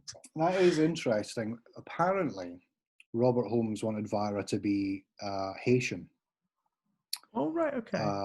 Wanted to go for the Star Trek feel, the international cast. Which obviously would be quite, because I guess Star Trek would have been on British screens by this point, wouldn't it? Yeah, it would have done. Yeah. So this is 1975. Star Trek. Star Trek started broadcasting in Britain between the War Games and the Spearhead from Space. It took that Saturday slot between the second and third Doctors. But Rodney Bennett was just like, nah, these BBC directors, and they've got their book of folks they want to work with again, and that's what that was. But yeah, apparently Holmes's intention was that it was a bit more representative of the future humanity, Yeah, and that's it. I mean, I had that thought where I was like, it's a bit uncomfortable that it's just a bunch of white guys, but as Noel Clarke had meant, I'll say this again because obviously we're probably going to cut all that stuff out we said earlier on. But I was sort of in on a talk that Noel Clarke was giving the other day about sort of racism in the sort of film and TV industry and how a lot of it's just unconscious and how a lot of it is just based on who you know and how the industry is not very open to, still not kind of open to people from particular sort of racial backgrounds or even, class backgrounds. Yeah. And I think, a lot of what Elizabeth Sandiford would kind of claim as kind of racism in classic Doctor Who is that it's Rodney Bennett with his notebook of actors that he wants to cast in the show, and it's all people that he's worked with. And I think a lot of classic Doctor Who's like that. It's the BBC is an institution which, and you get a director on board that show and they choose who they've worked with in the past. This story kind of has a cultural austerity, sterility to it, I think. Yeah, definitely. And I don't know if that's maybe why I felt a bit cold towards it this time. Like I say, I've not always. It's not my favorite Doctor Who story. It's not my favorite Tom Baker story. It's not my favorite story from that series either. Yeah, and so as I said at the beginning, like I feel like I admire this more than I've ever liked it. Yeah, me too. I mean, I think it's enjoyable, but I think certainly this time I did feel like you say, a kind of sterility and there's a kind of austere approach to those the last of this sort of human race. Yeah. But that being said, the brilliant Rogan, who gets to sort of make his heroic Yeah. sacrifice, I really liked him. Yeah. It's amazing that it takes 3 episodes for a Robert Holmes style character to finally kind of rear his head.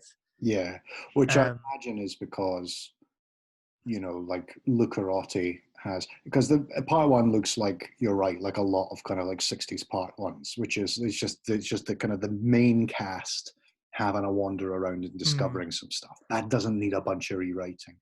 It's as the plot progresses, that's where Yeah. Robert Holmes gets more comfortable. Apparently did this in 18 days as a rewrite.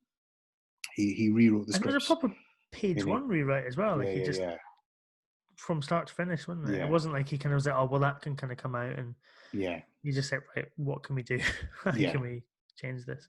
So he did it in about 18 days, which is pretty quick. But then there's loads of Doctor Who writing stories, which is this took me 8 minutes Douglas to write. Adams locked in a room with Yeah. Graham Williams and David. Was it David Fisher or something? Yeah. So, but also, like, didn't Terry Nation write the 7 episodes of the Daleks, like an episode a day, just like hammering through it over a I can well believe 18-hour period, have a bit of a sleep, hammering episode 2. In fact, there's a Terry Nation biography. I'm trying to do this right so you can see it right here. Maybe I should pull that out. It didn't make it into the last episode. I think the previous episode when Richie was the guest. Oh, it made it into the audio version. Don't worry. Oh, did it? This is the chat about when you stand up, we see what's behind you on the shelves, which you don't get to see, but like now you can. Now it's the Billy autobiography. We didn't. Yep. and the John Barrowman one as well.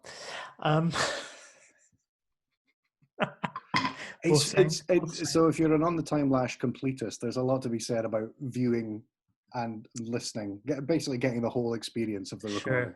Sure. Although, like in the Forest of the Night, you probably don't want to do it twice. Nah, I mean, it will be a struggle for us to even edit this. So, but yeah, okay. Are we getting to the point where we just bring it in now? We've got the gist of how we feel about it. We've got the gist. It feels like something that we should. I think we like to talk about more specifically than generally. So this is the time to do it. Yeah. So you want to go first? Who? Yeah, I mean, favorite scenes. I obviously the two sort of heavy hitters in this, the sort of Sarah Jane working her way through the air vents and Tom Baker's big speech. I like, but that kind of goes without saying, I think, in a way. But there's little bits in that bit where the doctor's like, "Oh, that's the trouble with girls like you." Blah blah blah. There's a bit where she's just about to kind of come through the vent, and Tom Baker is giggling. Yeah, like he's absolutely delighted that he's succeeded in sort of like coaxing her out by being a bit of a. And I just love stuff like "me a brute." How grateful! It's just fantastic. And it only really works as that being a new relationship. I know there's a doctor and companion, but this is still a new doctor for Sarah to figure out. We've had issues with Peter Capaldi and Jenna Coleman's, maybe not their performances, but certainly in how those characters of the Doctor and Clara have been written this series. Yeah. And it's the same kind of, a new relationship and that kind of unease. But God, imagine if some of it had half the light and sort of joviality of that scene. Yeah, I feel like a lot of that is what's been lacking. It's that it's that toothy grin at the last moment to go, it's fine. Yeah, we're good, we're fine. But obviously, the other thing, it's not really a favourite scene. It's kind of more an observation, because we've gone about 45 minutes without talking about bubble wrap. Yeah, and I just want to say, the bubble wrap's a bit ropey, but do you know what? It's disgusting. It properly like that kind of hairy bubble wrap slug thing with the kind of pink teats when it kind of rears up. It's horrible. It's horrible. Yeah, it is. So fair play. Yeah, fair play. You can do some interesting things with bubble wrap. And Harry and Rogan and Vira just fucking piling shots into it. Yeah, because it's obviously a guy just crawling, like, but it undulates really menacingly. I can't believe that's a sentence that I said. Undulates menacingly, but yes, it does. Yeah. It looks disgusting. Undulate menacingly sounds like a Smith's B-sides. I'm keeping that in just for Derek, I think. Yeah. That's the only... Maybe Lee would get that gag. Who do I like? I like, I like Tom Baker, Lisley, Ian Marter. I do like the guy who plays Noah's voice acting. I think I'm more inclined to believe him as a Warren than He's as good. a guy. He's quite unsettling, that bit where I can't remember the name of the other character that's been killed, but they're like, yeah, you know what happened to, and he said, oh, I'm him. And they're all Dune, like, yeah, you know what happened to Dune, yeah. Because it's that kind of collective idea. That's quite unnerving, and I think he plays that really well. Yeah, I'm gonna go and say, as a scene, I'm gonna take all of episode 1. It's basically because the whole thing is, I mean, essentially one scene, I suppose. Yeah, I mean, if you look at the whole 4 episodes, they do happen in real time. I think it's. Yeah, it doesn't feel like there's a lot of downtime between events. So I feel like episode 1 is that, like that classic. It's just a bunch of. Yeah, because you can see the full range of relationships and those characters together. So yeah, I don't know if I got a lot of the enthusiasm that I'm giving now from the viewing that I just had, but it's something that's sat with me in my fandom for quite a while, and I do enjoy thinking about it and remembering it more than I think I enjoy watching it just to sit down. Yeah. I mean, I really enjoyed the first 2 episodes last night, and then episodes 3 and 4 today, I was like, yeah, it's fine. It's kind of standard Doctor Who based on the Siege stuff. Yeah. Just get them into a place that you can close off the place, and then the thing will explode, and then you get back in the TARDIS and you're going. And I mean, I feel like it's a story that's not really completed until the end of Terror of the Zygons. So it's like, because they got to go down, and then they're not so it feels like this is part of a big thing that happens. So. Well, it is, yeah. There's a proper kind of arc to Series 12. Yeah. But yeah, I didn't say my favorite performance. My favorite performance is Richardson Morgan. No relation to Richie Morgan, friend of this podcast and regular contributor, as Rogan. Just like I say, I enjoy a good Bob Holmes character, and he's a good Bob Holmes character. And Tom Baker, obviously, it's amazing that this is his second. I was thinking this today, actually, watching part 3. That it's quite rare, but you do get sometimes an actor that you're like, oh, you were just born to do this. You were born to be Doctor Who. And Tom Baker is that man. Matt Smith, I would say, is definitely that guy as well. Yeah. Peter Capaldi, too, I would say. There's just something. I feel like Capaldi kind of got in his head a bit too much as an actor, I guess, maybe in figuring out how to do it. And then by kind of series 9 and 10, he's just like, no, I'm just going to play Doctor Who as I always thought I would do as a kid. You know what I mean? Yeah. But I think Tom Baker, man, it's just effortless. Yeah.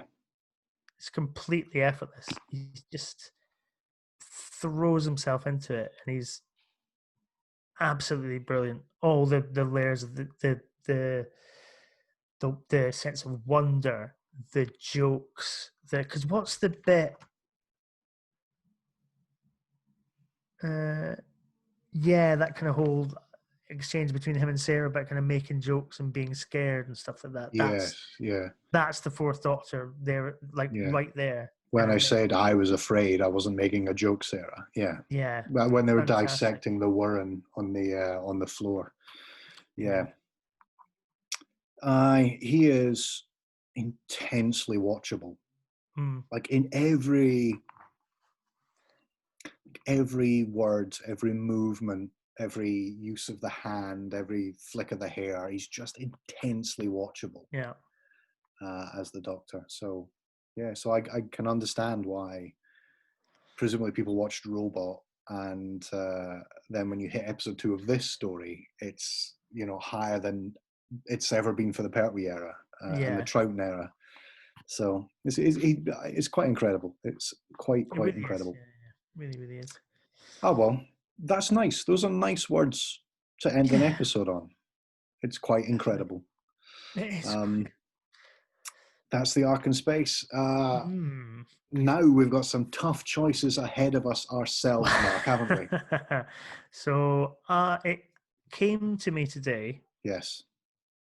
At some point, maybe between the Ark in Space and in the Forest of the Night, that I think I know what I'm going to. Well, I know what I'm going to suggest here. I don't know if we'll take it.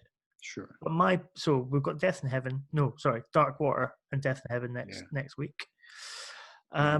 I was going to suggest The Keeper of Traken. Interesting. And I'm going to explain for why. No, the Master, obviously. That's the first element. Because I was thinking about Master stories that we hadn't done yet. That was kind of where I was going. The Master kind of using religious iconography as part of their plot. Mm-hmm. And also reanimated corpses. You know, the Master obviously takes over Treemass and sort of kills him as a result. And so I thought that. Yeah, it's a bit of a left field option to pair with. Yeah. So I had three choices. Mm-hmm. I had 4, right? Because I did also consider the Keeper of Traken. Oh, nice. Okay. But the Keeper of Traken is so boring that I just didn't want to have to look at it. It's not that bad. It's not that bad. I watched it 4 years ago and strangely enjoyed it quite a bit, because I think it was whenever we did Castrovalva, I bought the New Beginnings box because I hadn't got around to it. I thought, oh fuck it, I'll just watch Keeper of Traken and Legopolis before we do Castrovalva. I enjoyed Keeper, and obviously I got it on Blu-ray now. I haven't got around to watching it again. Okay. But I don't think it's that bad. Okay. All right. Okay. So that's there. That's on the table. Yeah. So I thought, a Cyberman story. I think the only one we haven't done, there's a couple we haven't done actually. But rather doing Revenge of the Cybermen. Because obviously we've done the Ark in Space here. Maybe the Wheel in... that had crossed my mind as well. Yeah. But maybe the Wheel in Space. And you go from one full-on cyber plan to what were they even thinking cyber plan? We could do the Master with with allies, the Sea Devils, or we could do the Deadly Assassin, which is the Master in its kind of dying form. So it's the Master and the ideas of life and death. There's elements of the nether sphere as a data slice of the Matrix, and then we actually go into the Matrix, and we've got the that kind of... I'd thought of the Deadly Assassin, but then I also kind of thought it might fit really nicely with what the fuck's it called, Hellbent, because it's kind of the first time the Doctor goes to Gallifrey in the new series compared to the time he goes to the classic series. I can do that. Okay, so Deadly Assassin, that's out of the way. Thought of that. I do like the idea of the Sea Devils, though. Yes, so it's because the Master and the Cybermen, an enemy kind of rising from the depths. Yeah, the graves in Dark Water, Death in Heaven, the sea in the Sea Devils. That's a nice idea. Yes, the Doctor and Delgado and Pertwee is very influential on Capaldi and Gomez. Yeah. So I don't know. Should we do the Sea Devils? Should we do the Sea Devils? Sea Devils, okay. Yeah. Because we could talk quite a lot about the relationship between the Doctor and the Master in both of those stories. Yeah. I was trying to think. Aren't involved in the Sea Devils, and you kind of expect them to be, and it's the Navy instead of. Yes. So that's an interesting angle as well. I don't know. Yeah, Is I'm it the Sea up Devils? for the Sea Devils if you are. Yeah, I could do the Sea Devils. I do Yeah. like a Sea Devils. I like a love Sea the Sea. Devils. I love this. I've got really fond memories the first time I watched Sea Devils, Ooh, which okay. was on BBC Two at some point. I think it was the Pertwee. I think it was like the Time Meddler, the Mind Robber, the Sea Devils. You know, that kind of 92 to 93 repeat season. Yes. Do I remember that? I don't remember that. I think that's first. So it was the first Pertwee I ever watched was the Sea Devils. I think. Okay. All right. Okay. I So think we're doing the Sea Devils. Is it the Sea yeah, Devils? I'm up for that. Yeah. Good choice. Good choice. Yeah. Okay. Yes, I'm happy with Keeper that. of track, and what a fucking idiot I am.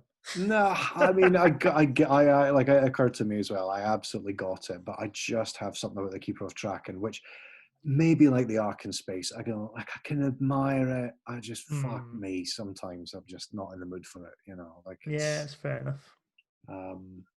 So, so there we are. That's the end. That is the end of this very enjoyable, thank you, Mark, episode of On the Time Lash. Thank you, Ben. It's always a pleasure. I think we do this more for ourselves than the listeners, but I'm glad the listeners come along each week, Yeah. and the viewers as well. Now, yeah, I do feel like I should say that I do, in fact, after making the joke that I didn't give a fuck about the listener correspondence, is that I do, in fact, enjoy the listener correspondence. I love the way it sets the scene, and I would, I would hope that people enjoy coming with us. And if people have watched a thing specifically, especially and in the forest of the night as well, that's like, some bravo. tough homework. That's yeah, that is the kind of homework where you just go, fuck, I'll just do it on the bus as I go in. I'll just quickly get it in my face before. So join us next time. YouTube and wherever you get your podcasts as we talk. Oh my God, now that we've started doing these once every week, we've got a whole Capaldi series under our belt now. I know. I was thinking, are we going to have to sort of put the brakes on a bit? But then, but anyway, we'll maybe discuss that at a later date. What we might do is take a little break. I think we will take a break between 8 and 9, won't we? Yeah. So I think we should do up to last Christmas. Yeah. Take a little break and then come back. Yeah. Not long. Don't worry. Not long. Maybe a week. Maybe even just do a week off. Fortnight. And then we'll relaunch, and you'll see like cinema ads for On the Time Lash, and it'll be Mark and I all 3D falling down like a timescape scene. And we'll be doing Q&As. No, we'll do regional locations. Yeah, we'll do that. We're going to, have your terrible paintings of us at the ready. We're going to do a global tour. Oh my God! If anybody does want to do a terrible painting of Ben and I, and please send it in. That would cheer me up. That would be so funny. You, as always, listeners and viewers, have been awesome. Mark, buddy, you've been awesome. Hey, you've not been so bad yourself. And we'll see you next week. I'm very much looking forward to next week. And to play us out as ever, it's Mr. Kev McCulloch.